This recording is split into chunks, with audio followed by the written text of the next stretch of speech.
nouvelle qui est une date de révolution pour nous encore. Le 8 décembre, ce n'est pas loin. Maintenant, j'aimerais d'abord aborder le cas des prisonniers politiques. Vous voyez ce que la grande sœur de Steve Rowa vient de faire intervenir dans les lives. C'est ce que nous attendons au fait des familles de prisonniers politiques. Nous attendons de vous que vous soyez les premiers à se lever pour vos membres de famille. Nous, on s'en fout du fait que vous ne les souteniez pas dans cette lutte avant. Maintenant, ils y sont déjà. Ils y sont déjà et c'est maintenant qu'on doit faire respecter les droits de chacun.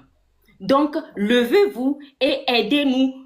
Donnez-nous le courage, donnez-nous la motivation, nous, de vous soutenir, de lutter en fait, autant qu'on peut pour vous comme pour nous.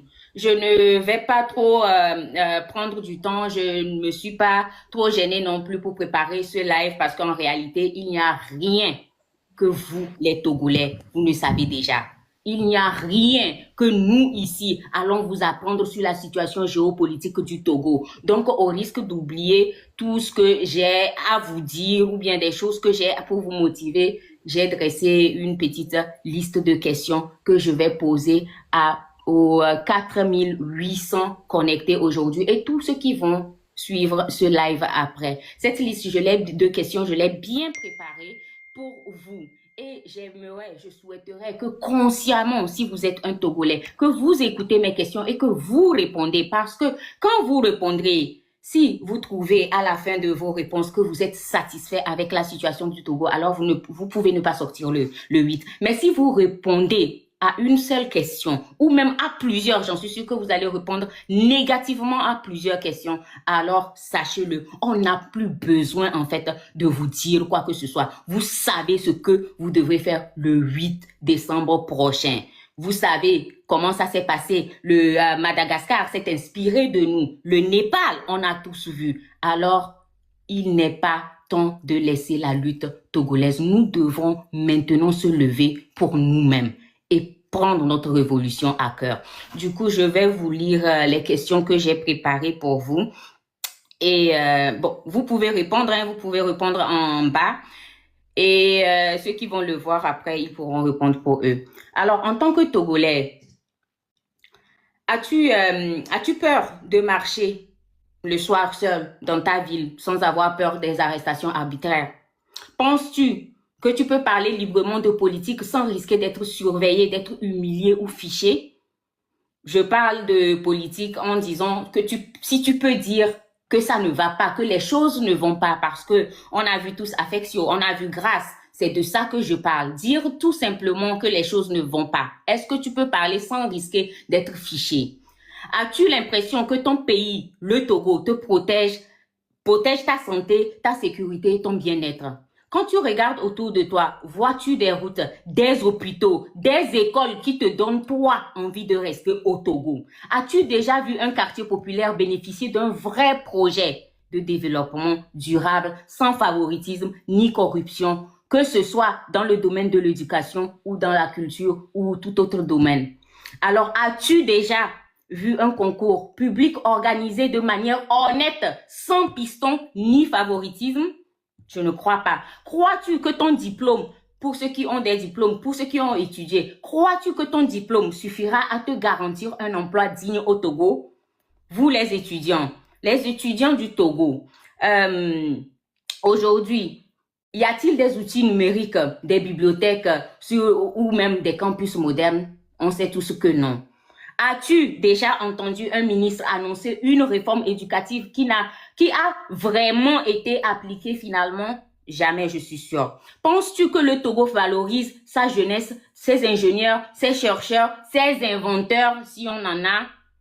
Connais-tu un jeune diplômé qui a trouvé un bon emploi grâce à ses compétences et non grâce à ses relations?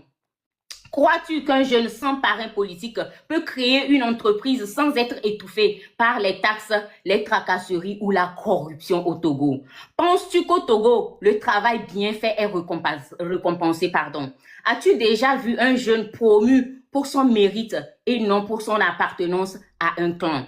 Te sens-tu encouragé à rester et construire ta carrière au Togo plutôt que de fuir vers l'étranger?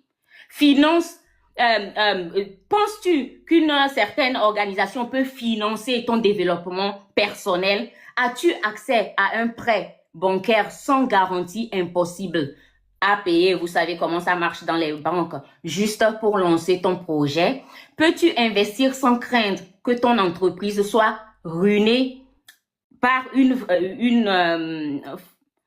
que ton entreprise soit ruinée par un fonctionnaire corrompu ou des concurrents protégés? Crois-tu qu'un jeune Togolais puisse vivre dignement de son salaire sans dépendre de sa famille?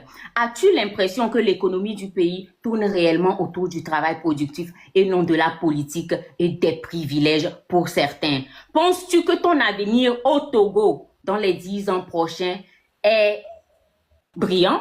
À vous de le savoir. As-tu confiance en ton gouvernement pour préparer le futur de la jeunesse? Je suis sûre que non. Crois-tu que nos enfants auront une vie meilleure si nous restons silencieux, nous, aujourd'hui? Peux-tu imaginer ton futur dans le pays ou dans un pays où les artistes, les ingénieurs, les médecins, les sages-femmes sont réduits au silence? Crois-tu qu'on puisse encore rêver étant au Togo sans partir, c'est-à-dire même dans tes rêves, que tu ne partes pas de tes rêves pour rêver beau en fait? Non. Peux-tu te regarder dans le miroir et dire que tu as fait partie de ceux qui agissent pour changer ce pays? As-tu déjà demandé à ton entourage ce qu'il fait concrètement pour améliorer les choses? Penses-tu en fait que se taire par peur ou par fatigue ou est une solution? Si demain ton frère ou ta sœur est arrêté injustement, fermeras-tu encore les yeux?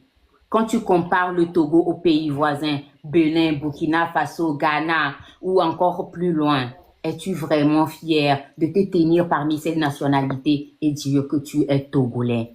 Crois-tu, pour finir, que la liberté tombera du ciel sans que toi et moi et tous ceux qui sont ici ne la réclament? Sinon, vous savez quoi faire le 8 décembre. Donc, c'était ça mes questions. Et pour revenir sur le cas de Grace Bikoni,